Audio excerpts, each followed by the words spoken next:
Well, this whole episode really led up to just one thing that's most important. Warwick got his lollipop.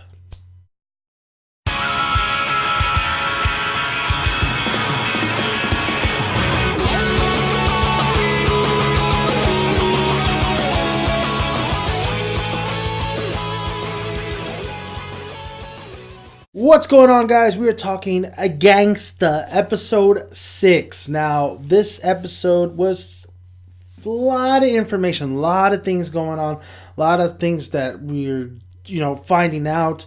It definitely wasn't action packed. It was an okay episode, honestly. I didn't necessarily overly enjoy it, but man, that music just makes you feel good, makes you chill out, So we find out that Kurosaka is going after the Crostino family, and there's like a war that's going to be happening. There's a war brewing, and there's a lot of familiar faces, I believe, in the past of Nicholas and Warwick, the handyman.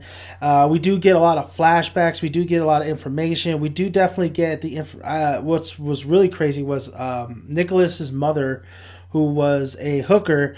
And the main guy who's basically in the flashbacks, who's kind of like the caretaker of Nicholas, but probably is the father, killed his mother, and he has flashbacks of his mother, who looks like Alex. So maybe that's why he grew pretty much fond to Alex in the very beginning of the series. So so Nicholas' mother was a hooker. They killed her, and it is what it is. We also have Warwick, a little bit of flashback of him and his family trouble, his father being an alcoholic, kicking the shit out of him. Warwick not really being the little, the disdain of the family, since his mother was also a hooker. So, the similarities between Nicholas and Warwick, that's how they kind of bonded as well. Not only was Nicholas learning how to, studies and all that stuff, that Warwick was helping him, learn how to read and all that stuff. You also have the dynamic that I love, the parallels that, they get abused. Nicholas gets abused with his pack, the tags, and Warwick gets abused from his family. And, they make an excuse like, I fell down. They know.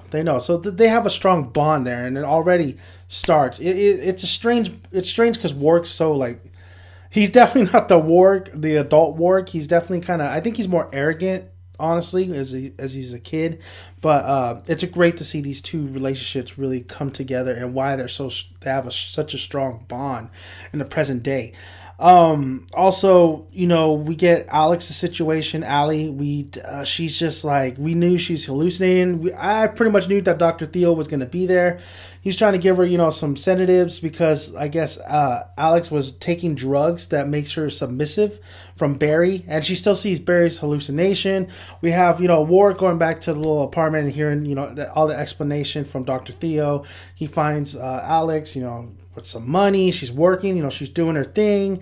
She kisses Warwick, and she gets down to business. She's down. I'm gonna be honest. I don't know if I would have stopped her or not. But anyway, so but Warwick does. Warwick stops her, and like he says, "What the fuck are you? I'm snap." He headbutts the shit out of her. What am I thinking? He headbutts the shit out of her. And if the funny thing is, Alex, she goes, "Oh, that hurt." But Warwick's in pain, dude. Warwick is like, "Oh my god, why did I fucking do that? That fucking hurt. You got a hard head." That shit was funny. Allie and Warwick, definitely have that close relationship.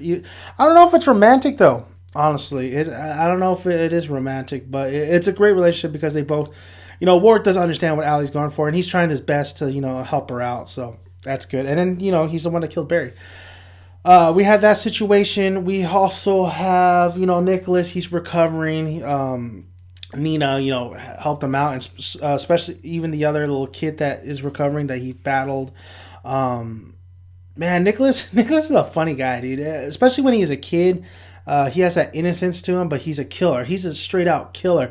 Especially in the past when they're trying to take out these tags, like they don't want tags around anymore. So you had that going on, the anti-tags. So it's interesting. It's very, very interesting. A lot of shit that's going on. Next episode, hopefully, it's going deeper into the story, deeper into conflicts, which I'm very, very excited for. I definitely think the animation in this episode was okay. I didn't think it was too good. There's some parts that still seem like, they could have drew that a little bit better. The animation could have been a little bit better, but so far it's still very, it's good. So it's like that Black Lagoon, man. It's like that. I always keep saying Black Lagoon. It still holds up.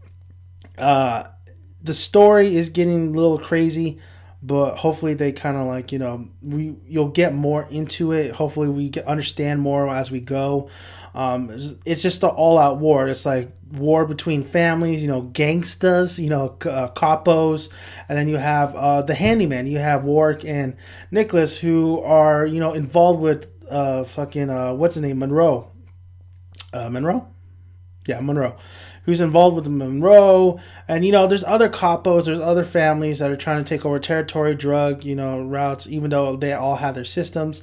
So it's going to be very interesting, and especially Nicholas's. I think the caretaker, his dad, is basically running around too, doing shit. So it's going to be very, very, very interesting going along in the future in next episode. So it was a great episode. It was a good. I don't want to say it's great. It was a good episode.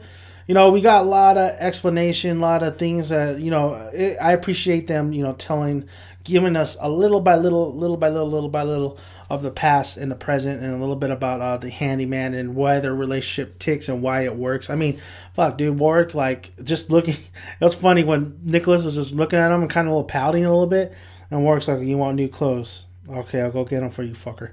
It's just, that was kind of cool.